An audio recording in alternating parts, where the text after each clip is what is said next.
회장님도 아마 그냥 감동해서 그냥 강연을 쫙 하실 수 있게. 자, 박수 내신 함성! 김유세 회장님 모시겠습니다. 예.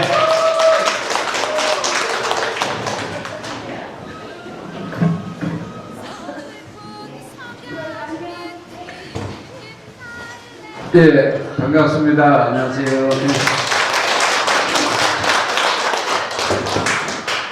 함성 소리가 조금만 더 크면 제가 여의도로 가도 되겠습니다.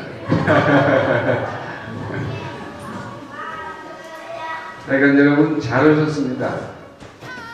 이 쑥뜸에 대한 이야기만 듣는 것도 그 보통 복이 아니고 또 그걸 떠봐야겠다라고 생각을 하면 그 인생 벌써 달라지기 시작하는 거죠.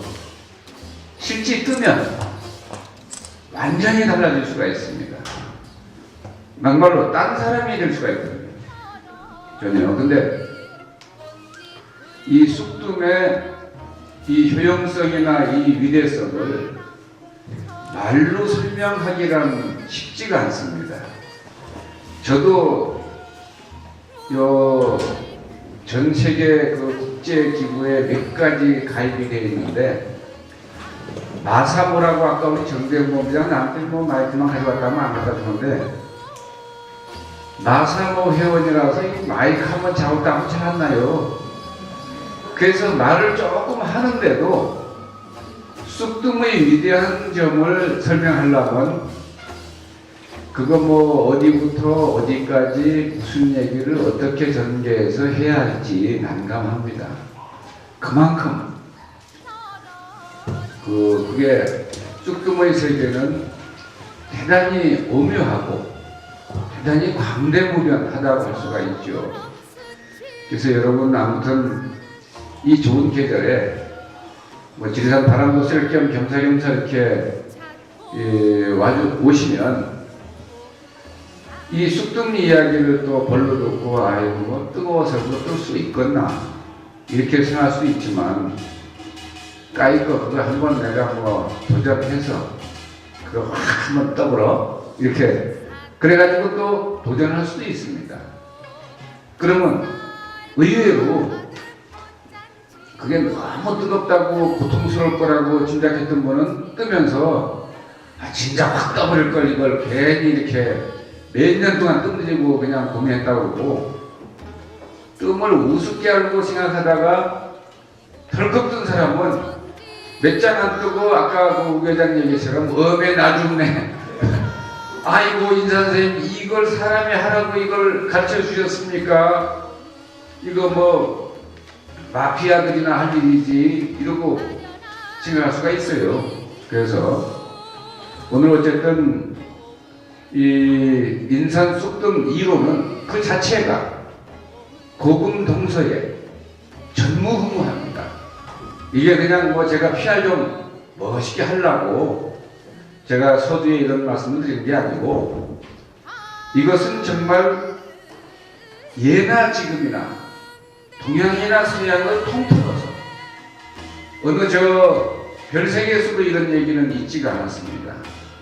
오로지 인산 김윤은 선생의 이 두뇌에서 나온 또 자기 평생의 체험에서 우러나와 정립된 참 이게 천세 만세 내려갈 의학적 진리를 담고 있는 내용이기 때문에 여러분께서 꼭 마음을 비우고 귀를 기울이고 또 언젠가 한번 도전해서 그 새로운 여러분을 만드시길 바랍니다.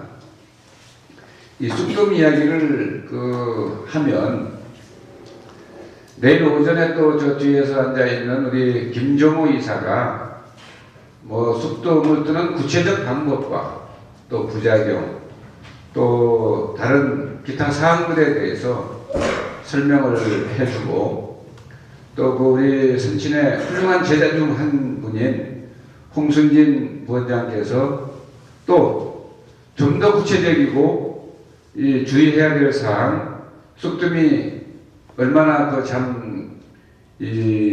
말로 표현하기 어려울 정도로 굉장한 것인지에 대해서 거기는 주로 실전 위주로 이렇게 쭉 설명을 하는 스타일입니다. 그래서 제가 그런 구체적이고 뭐 상세한 내용들을 일일이 설명은 시간도 제한이 있으려니와 그런 것은 약간 역할 분담하는 게 좋으니까 저는 오늘 이 인산쑥뜸의 의미와 가치, 그 어떤 역사적 맥락에서 이것이 갖는 그 의미는 과연 뭔가라고 하는 점을 제가 설명을 드리는데 그 시간을 더 이제 강조하도록 하겠습니다.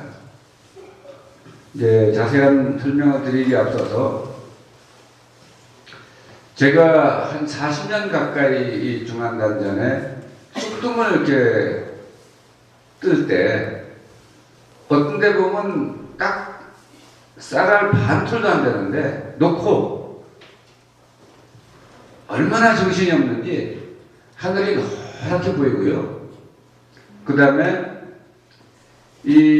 그 한 장에 사람이 그저 뭐 할 말도 없고 너무나 뜨거운데 느낌이 어떠냐면 굉장히 맵구나, 아주 매섭구나. 그래서 그 뜸을 뜰 때마다 늘 생각나는 시가 있습니다. 제가 가끔 말씀드렸는데 오늘 혹시 여기 인상대에 처음 오신 분들이 좀 있으신가요? 한번 이렇게 제가 어이구 그러면 제가 안 드리려고 하다가 그 말씀을 드려야겠다. 그 말씀 드리고 이 과학혁명을 일으킨 코페르니쿠스의 그 천체 회전에 관해란 이 얘기와 그거와 이제 괴를 같이 하는 인산의학, 거기에서도 가장 뛰어나다고 하는 인산쑥뜸, 이 말씀을 단계별로 드릴 건데, 그런데 쑥뜸불을 요 쌀알 반만한 걸 배에 올려놓고 그렇게 이 배에 삼킬 정도로 매서운 그 느낌을 이렇게 봤는데, 그 뭐 거의 칼로 그냥 확 배버린 것 같은 그런 느낌입니다. 그래, 그 어떤 데는 또 뭐 영할만하고, 그래서 같은 쑥뜸을 놓는데도 그렇게 뜰 때마다 다릅니다. 근데 그 맵다고 하는 것을 이제 느끼면서 그 느낄 때마다 그 시가 떠오르는데 그 시를 이 읊은 이는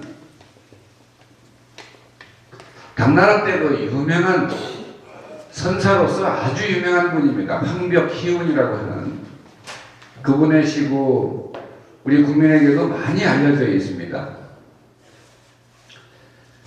진로 형탈 사비상, 이 세상을 멀리 뛰어넘는 이 풍진 세상, 이것을 아득히 뛰어넘는 그런 일이라고 하는 것, 즉 출세간이라고 합니다.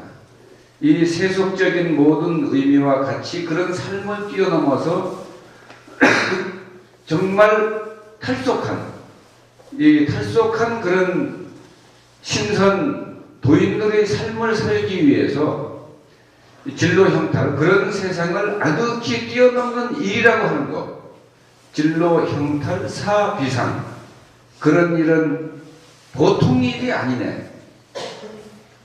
긴파성도 주인장. 말을 타고 뛰어넘다라고 이제 가정해서 고삐를 단단히 부여잡고 한바탕 달려볼 일이다. 불시 1번 한철골. 한 번 뼈에 사무치는 추위를 겪지 않고서야 쟁덕매화 박귀향. 어찌 콧등을 때리는 매화의 짙은 향내를 맡을 수 있겠나. 이게 황벽희운 선사의 그 시인데, 뼈에 사무치는 추위를 겪고 오늘같이 이렇게 충분히 지나던 봄을 맞이하면 그 뼈에 사무치는 추위에 너무 고생하고 고통받았기 때문에 저 마당에 핀 매화 향기가 훨씬 더 이렇게 향기롭게 다가옵니다. 정신이 번쩍 들게 합니다. 그건 바로 치열한 삶을 산 사람에게 더 위대한 깨달음이 온다라고 하는 것을 시사하고 있습니다. 여러분이 그 무서운 뜸을, 그 맵고 정말 뼈에 사무칠 정도로 통증이 심하고 이런 뜸을 통해서 아무리 바보 맹공이라도 깨닫는 바가 있어요. 사람이 몸살만 되게 앓고 일어나도 뭐 좀 깨닫습니다. 그리고 한번 되게 앓고 날 때마다 사람은 성숙합니다. 그리고 뭐 특전사 훈련이 공수특전단 훈련이 해병 훈련 들어가서 고생 투자하게 하고 나면 사람이 좀 의젓해지거든요. 그 아들이 좀 심통치 않고 뭐 아빠 뭐라 그러는데 예 아버지 뭐 알겠습니다 이렇게 하는 아들들 해병대 딱 가서 처추가 나오는 거잖아요. 등에 딱 붙이고 조전 박사 이러고 아버지 휴가 왔습니다 이러잖아요. 근데 보름만 지나면 또 싹 없어지는데 그렇게 사람이 이 고된 훈련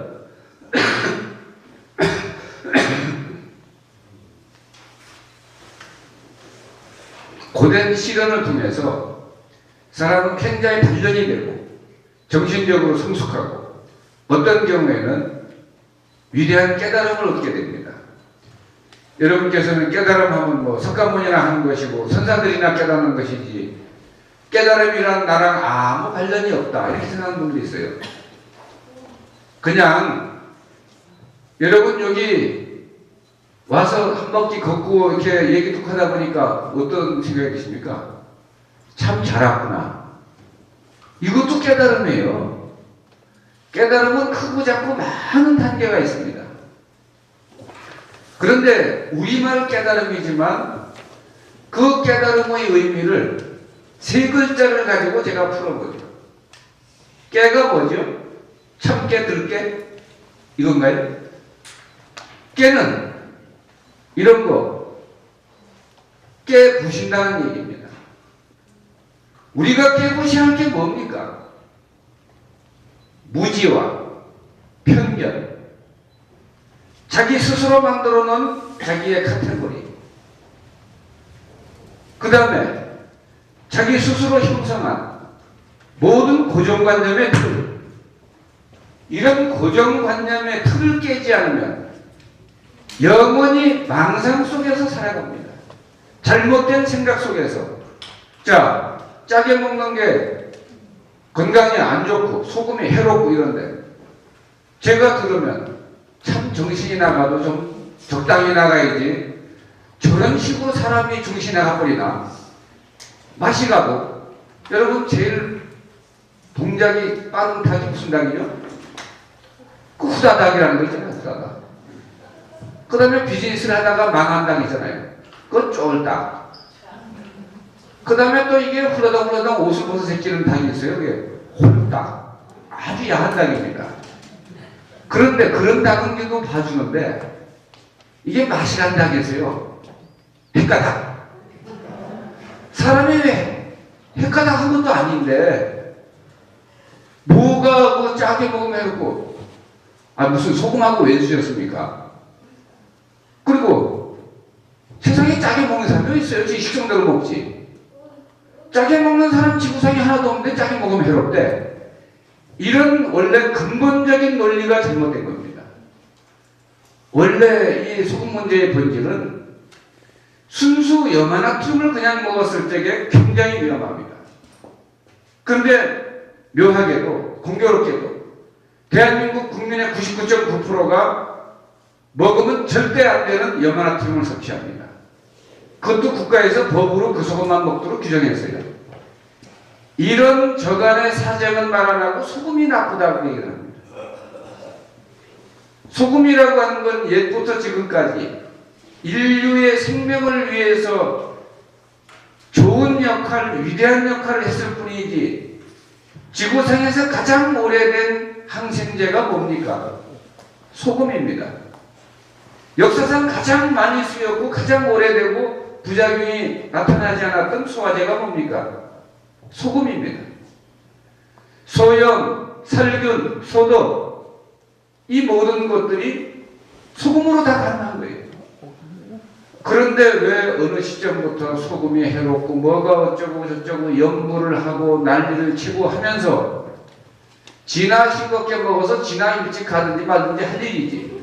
나무까지 요새 또 식약처까지 나서서 짜게 넣으시면 안 되고 염화나트륨 소금 저감화 정책을 써야 되고 그래서 초장이나 쓰시지 뭘 그것도 나무까지 그렇게 걱정한답시고 별 거지 같은 짓들 다 하고 그래서 정말 이상한데 자 소금이 해롭다 이제 뭐 소금이 문제다라고 하는 텔레비에서 얘기해. 자기도 그만 듣고 생각하니까 그런 것 같아. 이런 고정관념의 편견의 무지의 그 관념이 우리 머릿속에 자리 잡고 있는데 그 고정관념의 틀을 깨지 않으면 여러분 주겸의 의미와 가치에 대한 얘기를 들어도 꼭 와서 물어봐요. 그래도 그 소금은 소금 아닙니까? 저는 혈압이 있는데 많이 먹으면 안 되겠죠? 그러면 저는 벌써 판단이 끝난 거예요. 아, 싱거운 놈이니까. 싱거운 소리 짓거리는데 뭐 그 우리 강아지가 뭐라고 하는 소리나 그 소리 똑같으니까 대꾸할 필요를 안 느껴가지고 제가 따져야 가버립니다. 그러면 친절하지 않고 장사하는 주제에 또 친절하지도 않고 되게 속으로 지랄을 되게 하네. 제가 지랄한 겁니까? 지가 지랄한 거지. 그게 말 같은 소리를 해야 제가 대꾸를 할 거 아닙니까? 주겸을 퍼먹고 얼마나 먹냐고 자꾸 물어보는데 이 컵에 하나씩 매일 퍼먹으면 맨 먼저 나타나는 게 피가 맑아져가지고 혈색이 너무 고와져가지고 여자들은 큰 문제가 생깁니다. 5만 놈 쫓아다니면서 미스 김컵 편전합시다 요러고 그 꼴 보기 싫어서 주겸을 여자들은 조금씩 드셔야 돼요. 가정 경제도 생각하고 남자들은 뭐 많이 먹어도 상관이 없는데 그래서 그거 그냥 만고불변의 진리는 자기 식성대로 먹는 겁니다. 뭐 싱겁게 느껴지면 소금 더 넣고 또 뭐 짜게 느껴지면 물 더 붓고 밥 더 넣고 이래서 지 식성대로 먹는데 그걸 가지고 공공정책 국가기관에서 소금 섭취를 더 줄이세요. 제한하세요. 참 오래간만에 제정신 박힌 놈 하나 나와가지고 작년 11월 20일 날 국제소금 심포지엄을 서울에서 하는데 저 미국 캘리포니아 주립대학에 데이비드 맥캐런 박사라고 하는 분이 와가지고 참 제정신에 의한 옳은 말 한마디 합디다. 뭐라고 한지 압니까? 소금 섭취를 왜 공공정책으로 제한하냐? 소금이 납부되는 잘못된 가설에 근거한 것이기 때문에 미국 정부, 한국 정부 즉시 폐지해야 된다. 소금 섭취를 제한하는 이런 어처구니 없는 짓들은 더 이상 해서는 안 된다. 그리고 하한선을 정해줬어요. 7.1g 이하로 섭취했을 때는 대단히 위험한 일이 발생한다. 그래서 7.1g 이상 13.9g까지가 대략 그 평균 섭취량이고 섭취했을 때 위험하지 않고 좋은 것이다. 그러나 사람마다 천차만별이다. 상황에 따라 다르다. 계절에 따라 다르다. 또 오늘 열받으면 소금 더 들어갑니다. 운동 많이 하면 소금 더 들어가요. 그러니까 그것은 입이 느끼는 대로 몸이 느끼는 대로 해주는 게 만고불변의 진리입니다. 근데 이런 것들, 이 고정관념의 틀을 깨지 않으면 절대 들어가지 않습니다.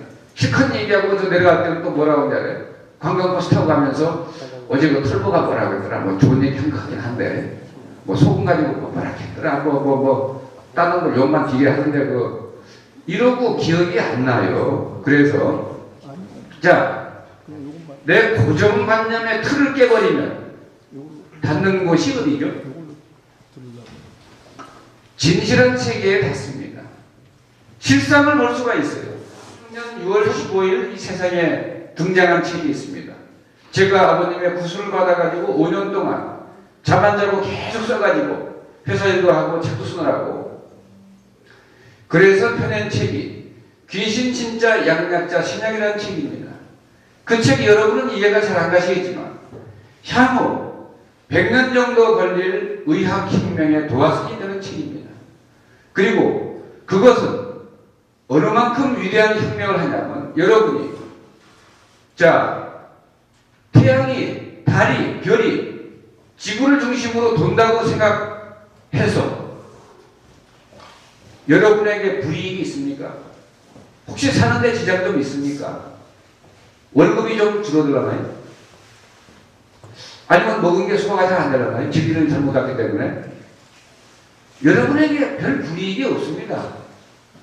지구가 우리 지구를 중심으로 돈다고 하고 살아도 아무 상관이 없어요. 그런데 인상의학에서 제시한 이 진리를 못 알아들으면 비명 행사할 가능성이 아주 높아집니다. 제가 여러분께 공갈 협박을 해서 뭐 얼마나 맥히겠어요. 사실입니다, 이게. 그래서 이 생명에 관계된 것은 확실히 할 필요가 있다. 바로 그것이 뭐냐. 여러분은 감기 걸리면 항생제를 쓰는 게 당연한 걸로 생각합니다. 그런데 그게 뭐와 같은지 압니까? 뭐와 같은 기도문인 줄 아세요? 진짜 속에 번열증이 나고 숨도 못 쉬고 깝깝한데 어느 순간에 열이 사사사 물러가요. 나를 죽이려고 한 건 아니다. 내가 힘을 엄청 들었는데 그 다음부터 감기 걸리면 일주일도 못 버텨서 감기가 지가 나갑니다. 또 요새 뭐 걸리면 한 3일이면 나가요. 그래, 이 자식들이 왜 나가나 했더니, 물어봤더니, 야, 이 질긴 놈한테 아무리 붙어 있어봤자 나올 게 하나도 없다. 그러자 체력이 확 깨져버리는데, 저한테 있어봤자 저는 약이라고 하면 안 쓰거든요. 뭐 항생제로 뭐 일치 안 써버립니다. 저는 주경을 밥숟갈로 세숟갈 딱 퍼먹든지, 그러지 않으면 주경간장을 소주잔 한 잔 여러 번에 나눠서, 한 5번에 나눠서 먹고 조금 있다 또 먹고 좀 먹고 이럽니다. 그리고 뜨거운 물 조금 먹고 땀을 냅니다. 그러니 감기 바이러스가 생할 때는 저런 이상한 인간이 있나, 아니 딴 놈들처럼 어떻게 항생제도 좀 넣어주고 우리 좀 먹고 살게 좀 해주지, 그걸 갖다가 그냥 그 짠 간장을 확 껴고 소금을 확 뿌리니 자기들 파닥파닥 뛰다가 가는 겁니다. 그런데 다른 사람들은 금방 더 껄껄거리고 있잖아요. 그렇게 빨리 병이 낫는 약이 어디 있습니까? 그래서 저희는 술 먹으면 뭐라 그러냐면, 야, 우리 한잔 하자. 그래, 뭐 약주 한잔 해야지. 우리가 먹는 건 참이슬이 약주인데 어떤 바보가 먹으면 독주입니다. 그래갖고 그거 먹고 병 생겨. 간암도 걸리고 간경화도 걸리고. 같은 술인데 어떤 놈이 먹으면 약이 되고 어떤 놈이 먹으면 독이 되냐 이 말이에요. 같은 음식을 먹었는데 왜 누군 체에서도 소화기 안 나빠지고 이래요. 자, 기분 좋게 먹고 그 약을 약으로 먹는지 독으로 먹는지는 자기, 첫째는 마음먹기에 달린 것이고요. 둘째는 어떻게 소화하냐에 다른 거예요. 또 셋째는 진짜 재앙입니다. 꼴보기 싫은 놈하고 먹으면 그게 독이 되지 약이 됩니까? 먹으면서 이 새끼 뭐 가지도 않고 새끼 딴 데는 가다 쓰자는데 가다 쓰다라고, 이거 언제 가지? 저 꼴보기 싫은 놈. 근데 또 더 달라고 그래요. 한 명만 더 먹으면 안 될까? 또 이러고. 그래서 모든 것은, 소금도 그래요. 99.9%의 모든 인류가 해롭니 안 좋니 그러는데, 그때 딱 한 번 지구상에 70억 인류, 60억 인류 중에 딱 한 곳, 일산 김일원 선생만. 먹기에 따라 다른 거지. 저희한테 꾸지람 하시자고. 나, 너도 그따위 생각을 하고 있니? 그래. 뭐, 꼭 그런 건 아닌데, 하여간 뭐, 세상이 하도 99.9%는 타니까, 저도 조금 뭐, 헷갈려서 그렇습니다라고 했더니, 나, 대갈비에게 너 생각이 그렇게도 안 돼. 그래. 아, 그러지 마시고, 뭐, 말씀을 해봐 주십시오. 나, 비상이 있지? 영하 40도, 50도 가는데, 빼갈 같은 거 먹어도, 요 말초신경까지 가지가 않아. 영하 40도 되면. 그때 독립운동가들 뭐 했는지 아냐? 뭐 하셨는데? 비상을 주머니에 넣고 다니다가 비상류만큼 먹어. 그거 먹으면 손 발끝이 대고 후끈후끈하고 열이 난다게. 그런데 저 남쪽 나라 따뜻한 나라에서 별 일도 없는데 그거 요만큼 떼먹어봐라. 현장에서 바로 직사한다. 비상 먹으면 안 죽겠습니까? 죽지요. 그렇게 무서운 건데 필요한 때 필요한 약 먹으면 약이 됩니다. 동상 안 걸리고. 그래서 물질을 탓하지 말아요. 병을 탓하지 말아요. 어떤 사람들은 이래요. 나이 먹을 만큼 먹고 했는데도 저 들어와서 아, 왜 제가 암에 걸렸죠? 제가 뭘 잘못 살았는지 저는 아직도 이해가 안 갑니다. 그래요. 그 말을 하고 보니까 제가 이해가 좀 되는데 그 잘못 사는 게 많은 것 같은데 그리고 또 뭐라고 그냥 금방 들통이 나는 얘기를 하더라고요. 아, 우리 동기, 동창들, 이 새끼들, 딴 새끼들은 다 멀쩡한데 나만 이렇게 폐암에 걸려가지고 이게 뭐 어찌 된 겁니까? 이게 그래서 그러면 뭐 운동 부족인지 뭐 음식을 뭐 잘 먹는지 아니면 뭐 스트레스 많이 받은 건지 스스로 아시지 누가 아시겠어요? 그랬더니 지금 운동도 엄청 열심히 합니다. 그래서 새벽마다 조깅하십니까? 했더니 한대요. 댁이 어디세요? 영등포예요. 그럼 영등포에서 아침에 그 저기 경유 떼고 요새 가스를 하지만 경유 떼고 달리는 버스 뒤를 쫓아가면서 조깅하신 거 아닙니까? 했더니 아, 그거야 뭐 그렇기도 하죠. 그렇게 조깅을 하면 건강에 아마 좋으신 모양이죠. 그랬더니 아, 그래도 운동을 열심히 했다 이 얘기죠. 운동을 열심히 하는 게 중요한 게 아니라 어떻게 했냐가 중요한 것이죠. 그런데 운동을 했으면 다 됐다. 또 죽여 먹고 하세요. 아, 죽여 먹었는데 왜 이렇게 해결이 안 되죠? 그래서 예, 죽여을 평생 먹어도 절대 해결 안 되도록 까짝까짝 드셔가지고 효과가 당연히 안 나시겠죠. 그랬더니 저 죽여 많이 먹었습니다. 그래요. 제가 물어도 안 보고 먹어야 할 최소한의 양의 10분의 1 이하로 드셨겠죠. 하루에 먹은 게 몇 g인지 한번 말씀해 보세요. 이리저리 따져보더니 제가 하루에 한 3g은 먹은 것 같은데요. 3g. 그거 300년 드셔도 효과 없습니다. 그래요? 그 짠 소금을 그렇게 많이 먹어요? 누가 짠 소금을 그렇게 많이 드시라고 했습니까? 죽염 드시라고 했지. 그럼. 죽염도 소금 아닙니까? 아이고, 저거 설명 백날 해봐야 아무 소용 없구나. 그래가지고 뭐 설명을 좀 드리면 잘 이해를 못하는 거예요. 그래가지고 제가 어린애 나무야시 이 말만 하고 알아서 책 보고 약을 쓰십시오 하고 돌려보내는데 뭐라고 하냐면 자, 나는 내가 섭생을 잘못했는지 운동 부족한지 스트레스 많이 받는지 나는 안 걸렸더라도 기본적인 보통의 사람이라면 야, 그나마 천만다행이다. 우리 친구들은 그래도 아직 안 걸린 놈 없네. 야, 그나마 다행이다. 걔네들한테 내가 왜 암에 걸렸는지 곰곰이 생각해서 이 부분 조심하라고 내가 알려줘야지. 나는 비록 떠나더라도 우리 친구들은 100살, 200살 되도록 살게 내가 이제 안전을 위해서 얘기를 해주고 가야지. 좀 요런 좀 따뜻한 인간미가 넘치는 이런 생각으로 내 마음을 바꾸면 아마 복이와도 올 것이고 아마 하나님께서 바빠서 사람마다 다 도와주면서 돌봐주지 못하지만 그렇게 착한 생각을 하고 하면 또 눈에 띄일지도 모르는데 좀 그런 마음을 가지고 이렇게 좀 병 고치기 위해 노력하시면 지성이면 감천이라고 좀 하나님하고 좀 통하지 않겠습니까? 그게 약이 되지. 내 마음으로는 원망, 분노 이런 게 가득 차는데 그 속에 나오는 독성이라고 하는 건 무섭습니다. 그 암이 아니라 그것 때문에 죽을 판인데 그 매일 승질이 나는데 또 지금은 그 윤원기 선생이나 이런 분들 그 공무원교육원 원장 했던 분 아닙니까?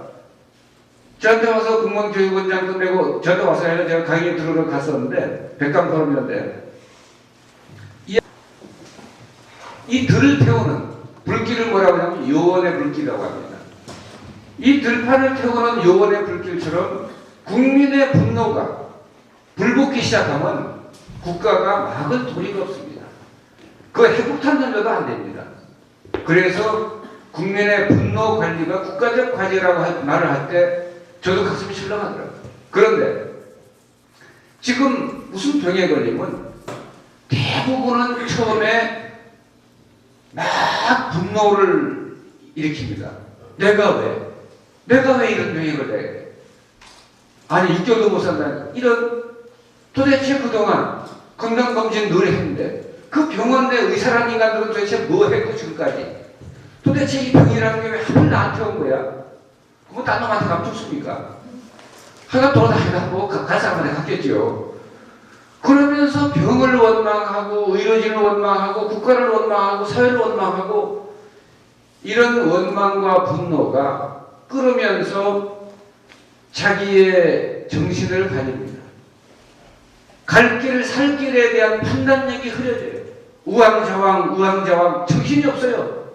제가 얘기를 해도 그래요, 예, 알겠습니다. 뭐 죽여 많이 먹으라는 얘기겠죠. 그러나 내가 믿을 줄 알아? 이러고 이제 그냥 가버립니다. 이러고 가서 이제 얼마 있다 죽어서 소리 와요. 제가 보면 제발 정신 좀 차렸으면 참 좋겠는데 벌써 혼비백산이요. 혼은 날아갔고 백은 흩어졌어요. 얼은 흩어졌어요. 얼이 흩어졌다는 걸 뭐라고 그럽니까? 얼이 간 분이다 해서 얼간이. 얼간이가 그 말이에요. 그리고 실성한 사람. 그리고 혼 빠진 놈. 맥락이 같은데 암에 걸렸으면 우리 아버님 그러니까 맨 뭐라고 그럽니까? 나 암이고 난치병이고 괴질이고 세상에 무슨 병이든지 병에 걸리면 고치면 되지. 왜 호들갑을 떨고 이리 뛰고 저리 뛰고 무슨 쥐약 먹었냐? 왜 이렇게 난리 치다가 지가 지 목숨 파괴하면서 이렇게 가냐? 참 한심하기 이를 데 없는 그거 저 버르지만도 못한 그 자세 아니야 그게? 이러는데 아버님 죄는 아닙니다만 세상을 향해 하신 말씀 이것저것 그러니까 너도 조금 비슷한데 네가 조금 나은 건 내가 인정을 한다. 네가 조금 더 간이 크지. 저희는 뭐 너도 긍정 안 하는데 그래가지고 그런 이야기를 하실 때 인산 김일원 선생님께서 그 모든 이야기를 우리 집안이 10대가 내려오는 명의 집안입니다. 세종저부터 김산자리 할아버지 내려오는. 그래서 우리 정조 할아버지는 굉장히 명예입니다. 우리 아버님의 할아버지예요. 근데 할아버지가 약을 쓰면 아버님은 팔짱 끼고 빙그레 쳐다봐요. 약 처방을 보시고 약화제를 주시면 할아버지 옆구리에 훅 찔러요. 그 환자한테는 안 들리도록 할아버지 그 효과 전혀 안 납니다. 야, 너 왜 그런 소리를 해? 효과 전혀 안 나는데 왜 그 약을 써주세요? 이 처방은 옛날 궁중에 명의가 쓴 처방인데, 그러니까 대부분 손자가 뭐라고 하냐면 8살 맹입니다. 궁중에 어이가 쓴 거니까 더욱 맹물이죠. 할아버지 그렇게 눈치가 없어요? 그럼 한번 다시 한번 눈을 크게 뜨고 처방을 보세요 했더니 할아버지가 가만히 보거든요. 대차 군신좌사가 없는 거 맹물 처방이네. 근데 내가 지금까지는 왜 그냥 썼을까? 유명한 사람의 처방이기 때문에 그냥 쓴 거예요. 그리고 손자 말을 듣고 보니까 이거 백날 써도 효과 없는 건데. 왜냐하면 한약이라고 하는 것은 용약 이론에 군신좌사가 있어요. 군 주장약입니다. 신 보좌약입니다. 좌, 보좌하는 겁니다. 사, 지가 돌아다니면서 일하는 거예요. 그런데 이 산후조리를 잘못해서 산후풍이 걸렸는데, 그래서 한 3, 40년 가다 보니까 온 뼈마디가 돌아다니면서 쑤시는 사지백절 유주자통의 그 통증을 앓는 그 아주머니가 와서 약을 쓰는데 벌써 60첩을 썼어요. 한 번 할 때마다 한 대를 쓰니까 20첩이에요. 60첩 쓰고 와서 이제 또 하니까 할아버지가 또 별 생각 없이 좀 어때요 하니까 좀 낫습니다 하니까 그 첩을 그대로 또 쓰는 거예요 또. 그러니까 손자가 옆에 있다가 뱅그레 오시면서 할아버지 효과는 납니다. 그래가지고 나중에 야 그러면 네 생각은 어떠냐?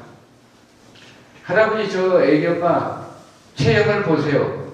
봤지? 그래도 생각이 안 납니까? 뭔 생각? 저 아주머니 머리는 작고 엉덩이 크고 어깨 좁고 한 거 보셨죠? 혈색이랑 보셨죠? 봤어. 체질이 무슨 체질입니까? 글쎄다. 소음 체질입니다. 전형적인. 그래서 그 산후풍을 처리하기 위한 소풍활혈탕이라는 처방입니다. 풍을 없앤다라고 하는 데서 거기에 할아버지 보세요. 소음 체질이기 때문에 저 아주머니에게는 본방에 없는 인삼을 다른 처방에 5배를 넣으면 이 약은 즉시 효과 납니다. 그래 몇 첩을 줘볼까? 한 번에 20첩 썼거든요. 3첩만 지어서 주시면 압니다. 야, 한 번에 20첩씩 10배를 지금 먹었는데. 글쎄, 그거는 100첩 먹어도 소용없어요. 그래서 손자마저로 3첩을 지어줬어요. 그, 자는데 꼭두 새벽에 대문추주새가 났어요. 그래서 할아버지가 이 꼭두 새벽에 웬일이요? 그러고 나가봤더니 나는 밝았는데 그 아주머니가 서 있는 거예요.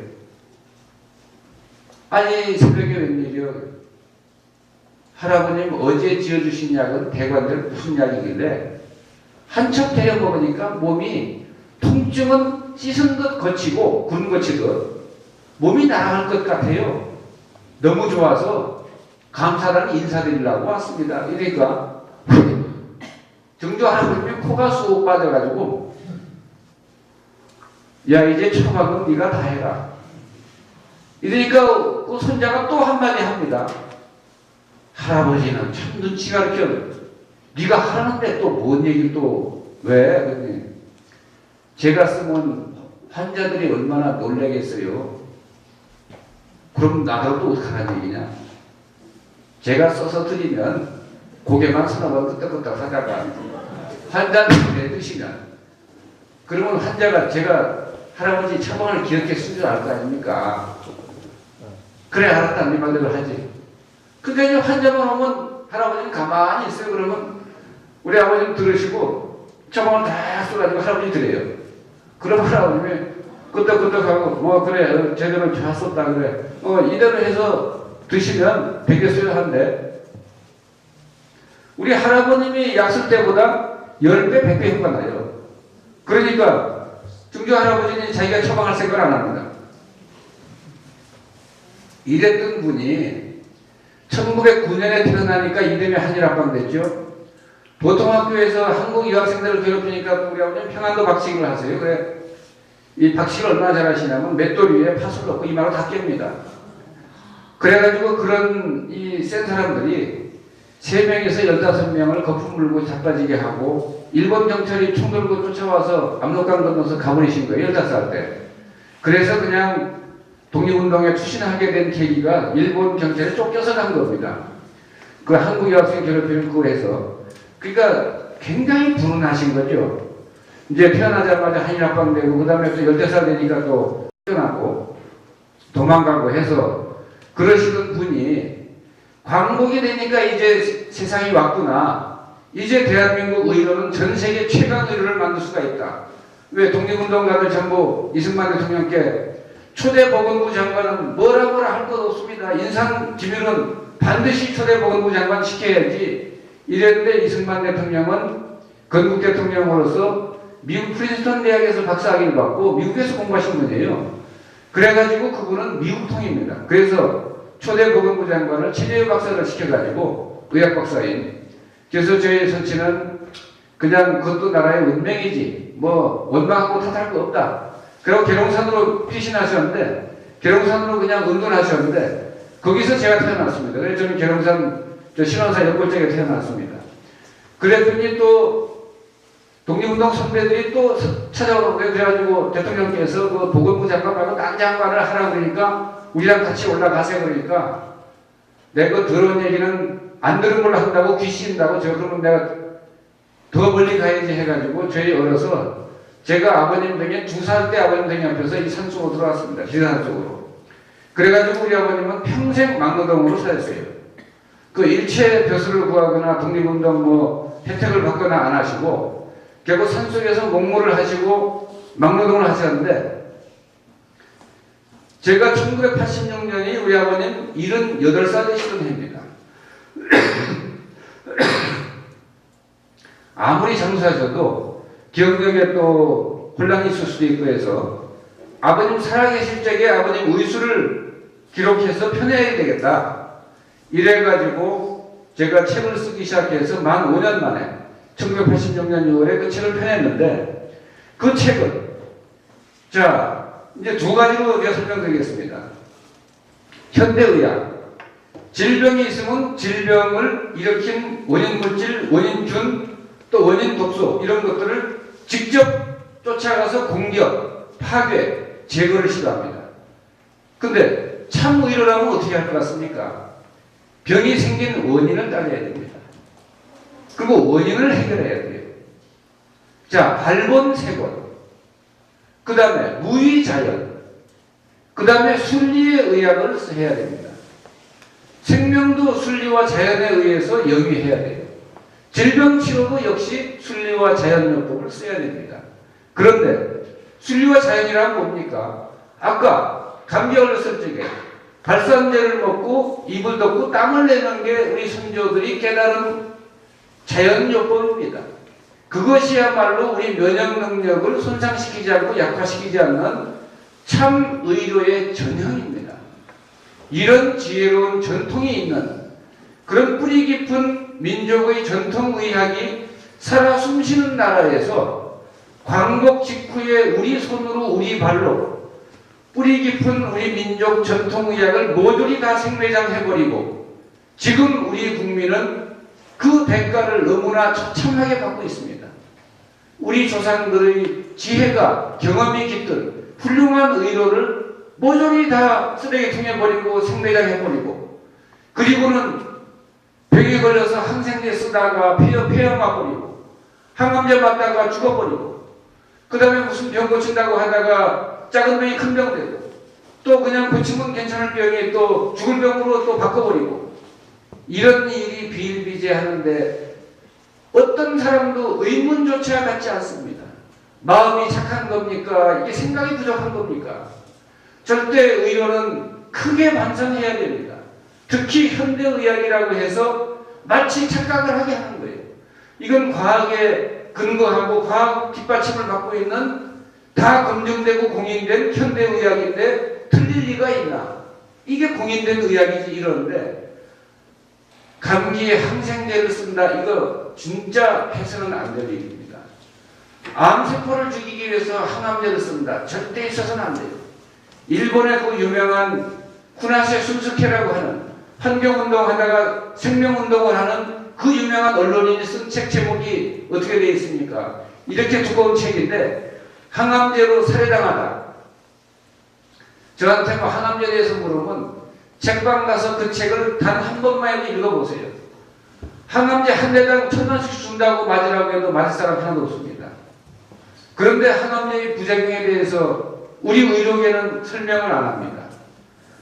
우리나라 의료관계 법령에는 의사와 간호사는 환자와 그 가족들이 알아들을 수 있는 우리말 우리글로 항암제의 부작용에 대해서 충분히 이해할 수 있도록 설명을 해줘야 한다라고 의무화되어 있습니다.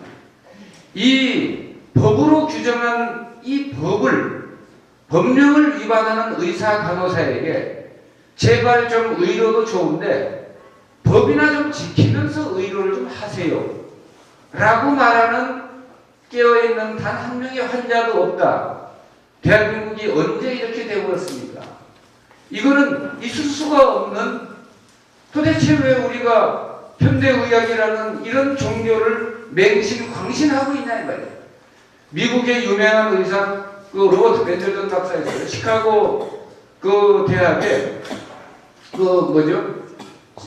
시카고 그 병원에 시카고의 마이클 리세 병원의 원장도 지냈고, 그 의사는 중견 의사로서 유명한 분인데 미국의 국가의학 감독관을 지냈습니다. 그래가지고 의료사고, 의료비리를 조사를 많이 했어요. 그가 최종적으로 결론을 내리고 책을 썼습니다. 책 제목이 뭔지 압니까? 나는 현대의학을 믿지 않는다. 그 책 속에 들어가보면 서문부터 이래요. 현대의학은 이미 과학이 아니라 종교가 되어버렸다. 이건 믿어서도 안 되고 믿을 수도 없고 믿을 필요도 없는 그런 종교인데 전 인류가 광신맹신하고 있다. 나도 한때는 현대의학이라는 이 종교의 광신자였다. 라고 책을 펴냈습니다. 그 사람이 쓴 책 제목이 또 하나가 있어요. 여성들이 의사들의 부당 의료에 속고 있다. 그래서 제왕절개 수술하고 뭐 하고 뭐 이런 것들을 한다라고 되어 있습니다. 근데 그가 놀랍게도 자기 책에 쓴 얘기가 인산 선생께서 30년 전에 쓴 책의 그 소문 내용하고 똑같습니다. 우리 아버님은 어떻게 표현했냐? 로버트 맨델드 박사는 어떻게 표현했냐면, 이 지구상에 존재하는 세상의 모든 의료 체계, 병원, 약국, 의사, 간호사, 제약회사 할 것 없이 이 모든 것들을 모조리 일시에 싹 없애버리면 인류는 지금보다 훨씬 더 건강해질 것이다. 이야, 참 무서운 얘기 아닙니까? 그런데 인산선생은 뭐라고 했냐? 내가 이 신약이라는 책을 세상에 펴내는 뜻은 딱 하나다. 이 지구상에 의료인도 의료기관도 약도 처방도 필요 없는 사회, 그런 건강한 지구촌이 되기를 바라는 마음에서 제 병, 제 집에서 가족들끼리 우리 주변에 흔한 농산물, 임산물, 축산물의 약성을 활용해서 병을 고치도록 하는 이런 간단하고 쉬운 처방들을 통해서 병을 고치도록 내가 제시한다. 말과 글로서 제시한다. 이걸 가지고 가족들끼리 병 고치고 뭐 의사 찾아다니면서 돈 쓰고 할 것 없다. 집에서 그 흔한 오리, 그 흔한 마늘, 그 흔한 소금, 이런 걸 가지고 병을 고쳐라. 이게 저비용 고효율에 우리나라 건강보험 재정적자 심한데 저거 재정적자 하나도 안 날 수 있습니다. 왜? 저희는 보험료 치과에 갈 때 1년에 한두 번 치과에 갈 때 잠깐 요거 한 거 말고는 보험료가 나가는 게 없어요. 그리고 병원에 가서 뭐 아스피린 하나를 먹은 일이 없습니다. 그래서 대한민국이 달래부가 아니라 일부 의료비, 건강보험 저거 좀 안 써도 대한민국은 금방 부자됩니다. 그래서 이런 것들이 저비용 고효율이고 순리와 자연요법이고 그런 의료를 썼을 때 대한민국 국민은 이 세계인에 비해서 월등 건강할 수가 있습니다. 왜? 대한민국에 자생하는 농림축수산물은 전부 천하명약입니다. 대한민국의 그 연평도 참조기, 그 다음에 영광굴비, 동해 명태, 그 다음에 무등산 수박, 그리고 또 각 지역마다 특산품이 있죠. 단양, 서산의 마늘, 뭐 이런 것들이 대한민국의 다슬기니 이런 것들이 모조리 다 천하의 명약입니다. 그리고 수은독, 유황독 엄청 심한 거 돼지고기 먹으면 대부분 다 해결됩니다. 그래서 대한민국에 돌아다니는 농림축수산물 치고 약이 아닌 게 없습니다. 그런데 약은 엉뚱한 데서 찾아요. 약국에 있는 약이 아스피린 이런 것들이 약인 줄 알아요. 이 페니실린 이런 것들이 약인 줄 알고 그 약보다 천배만배 좋은 약, 천배만배 암치료 효과가 뛰어난 약이 우리 농림축수산물에 다 있는데 그것을 설명한 게 신약권처럼 책입니다. 그래서 여러분들이 참 의료를 자각하고 터득하고 실천해서 저비용 고효율로 가족들끼리 건강을 충분히 지킬 수 있는 그런 요법들이 신앙